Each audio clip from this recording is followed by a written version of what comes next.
क्या आप अपने छोटे रूम या ऑफिस के लिए एक परफेक्ट बजट टीवी ढूंढ रहे हैं? तो VW के दो नए मॉडल्स आपको लुभा सकते हैं। 24 इंच का VW24A जिसको सिर्फ आप 4,500 रुपए के अराउंड खरीद सकते हैं, और 32 इंच का VW32A जिसको लगभग 7,000 के अराउंड आप बैंक डिस्काउंट के साथ खरीद सकते हैं। आप भी सुन के हैरान होंगे कि 4,500 और 7,000 में टीवी, लेकिन ये दोनों ही सुपर बजट टीवीज हैं। तो चलिए इन टीवीज को समझने की कोशिश करते हैं कि इन टीवीज में आखिर VW ने ऐसा क्या डाल दिया है जो इतने कम पैसों में बनाकर तैयार कर दिया है। सबसे पहले बात करते हैं इन टीवीज के डिस्प्ले की। तो ये दोनों ही TVs HD ready LED TVs हैं जिसमें आपको A+ ग्रेड के पैनल मिलते हैं। इसका मतलब ये है कि स्क्रीन की क्वालिटी स्टैंडर्ड जो LED है उससे बेहतर है, और इसमें पिक्सल्स का अरेंजमेंट काफी क्लीन A+ ग्रेड पैनल में किया गया है। इसके साथ ही इसमें IPE यानी इंटेलिजेंट प्रोसेसिंग इंजन भी दिया गया है जो वीडियो के कलर्स और कंट्रास्ट को ऑप्टिमाइज करता है ताकि पिक्चर एकदम नेचुरल लगे। साथ ही इन दोनों ही टीवीज में ट्रू डिस्प्ले टेक्नोलॉजी का यूज किया गया है जहां पर आपको 300 निट्स तक की ब्राइटनेस इसमें मिल जाती है।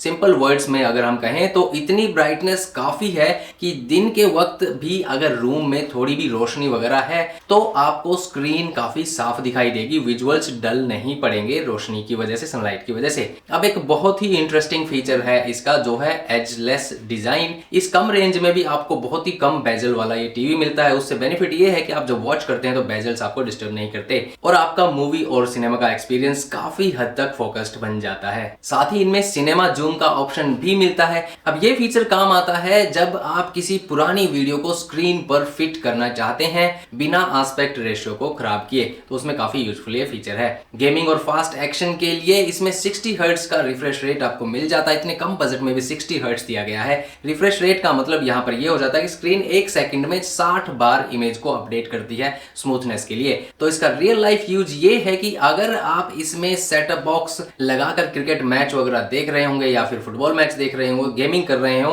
तो जो फ्रेम्स हैं वो काफी स्मूथ लगेंगे और जो पिक्चर है वो लैग नहीं करेगी। एक और बड़ा प्लस पॉइंट है इसका 178 डिग्री का व्यूइंग एंगल, यानी कि कम बजट में कॉम्प्रोमाइज नहीं है, व्यूइंग एंगल भी काफी अच्छा मिलता है। इसका फायदा क्या है कि आप अगर रूम में साइड में बैठकर भी वॉच कर रहे होंगे टीवी तो पिक्चर्स डल नहीं पड़ेंगी, कलर्स डल नहीं पड़ेंगे, और साथ ही जो ग्रे आउट का इशू होता है वो भी आपको देखने को नहीं मिलेगा। ऑडियो की बात करें तो यहाँ पर आपको 20 वाट के सराउंड साउंड बॉक्स स्पीकर्स इस दोनों ही टीवीज में मिलते हैं। ये नॉर्मल स्पीकर से थोड़े से अलग होते हैं, और क्योंकि इस टीवी में आपको बॉक्स स्पीकर्स मिलते हैं तो काफी अच्छा साउंड एनक्लोजर आपको मिलता है, काफी अच्छी डेप्थ आपको उसमें मिलती है, और ये स्पीकर्स लाउड और क्लियर आवाज जनरेट करने में कैपेबल हैं। तो अगर आप एक छोटे रूम में हैं तो आपको अलग से स्पीकर की जरूरत भी नहीं पड़ेगी, ये स्पीकर्स इसके उसको हैंडल कर लेंगे। अब आते हैं सबसे बड़े कंफ्यूजन पर, इसके पोर्ट्स। इसमें 2 USB पोर्ट दिए गए हैं और 3 HDMI पोर्ट्स आपको मिल जाते हैं दोनों ही टीवीज में, लेकिन एक ईथरनेट पोर्ट भी यहाँ पर दिया गया है। यहाँ लोग अक्सर कंफ्यूज हो जाते हैं कि ये स्मार्ट टीवी भी नहीं है, उसके बाद भी क्यों इसमें ईथरनेट पोर्ट दिया गया। सिंपल सी बात यहाँ पर यह है कि ये स्मार्ट टीवी तो नहीं है,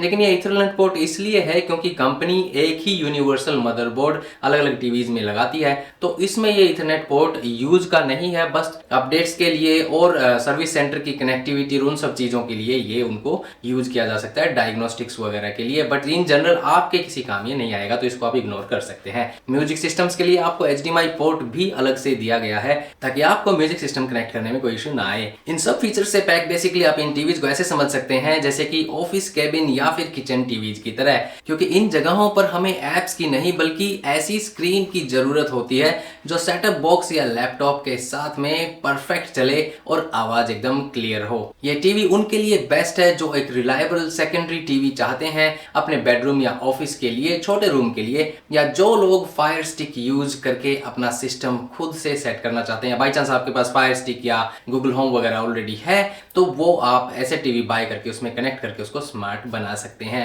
और काफी कम खर्चे 7,000 4,500 कुछ भी नहीं होता टीवी के लिए, तो उसमें आपको एक टीवी यहाँ पर मिल जाता है। बाकी फायर स्टिक वगैरह तो इसको स्मार्ट बना देंगे, लेकिन ध्यान रखिए कि ये एक बेसिक LED टीवी सेटअप है, यानी दोनों ही टीवीज बेसिक LED सेटअप के साथ हैं। वाईफाई वगैरह नहीं मिलता है, एप्स वगैरह नहीं मिलती हैं, तो आप स्मार्ट अगर इनको बनाना चाहें या आपके पास फायर स्टिक वगैरह है तो उसके साथ आप इनको स्मार्ट भी बना सकते हैं। साथ ही अगर आपको सिर्फ डिस्प्ले क्वालिटी और अच्छी साउंड से मतलब है ना, तो ये दोनों ही मॉडल्स वैल्यू फॉर मनी आपके लिए हो सकते हैं। बॉक्स में आपको टीवी के साथ 2 टेबल स्टैंड मिलते हैं और वॉल माउंट भी मिलता है, रिमोट और वारंटी कार्ड सब इसमें इंक्लूडेड आपको मिल जाते हैं। अगर ये फीचर्स आपकी रिक्वायरमेंट को मैच करते हैं, एक छोटी सी जगह के लिए, एक स्पेसिफिक जगह के लिए, अपने ऑफिस पर टेबल पर रखने के लिए या कुछ ऐसे सिस्टम के लिए या किचन के लिए अगर आप चाहते हैं एक टीवी, या फिर आप छोटे से रूम में कहीं रेंट पर रहते हैं और आप वहाँ एंटरटेनमेंट के लिए एक टीवी लगाना चाहते हैं, छोटा सा 4,500 से 7,000 रुपए की रेंज में 32 इंच 7,000 में 4,500 में आपको 24 इंच मिल जाता है, तो उसके लिए काफ़ी अच्छी चॉइस हो सकता है। बाकी अगर आपको ये दोनों टीवीज में से कोई भी बाय करना है तो प्रोडक्ट्स में आपको यहाँ पर दिख रहे होंगे, वहाँ पर आप क्लिक करके उनको बाय भी कर सकते हैं बेस्ट ऑफर्स के साथ। बाकी इन्फॉर्मेशन हेल्पफुल लगी हो तो लाइक जरूर करना, सब्सक्राइब कर लेना चैनल को। मिलते हैं एक और वीडियो में। राधे राधे जी।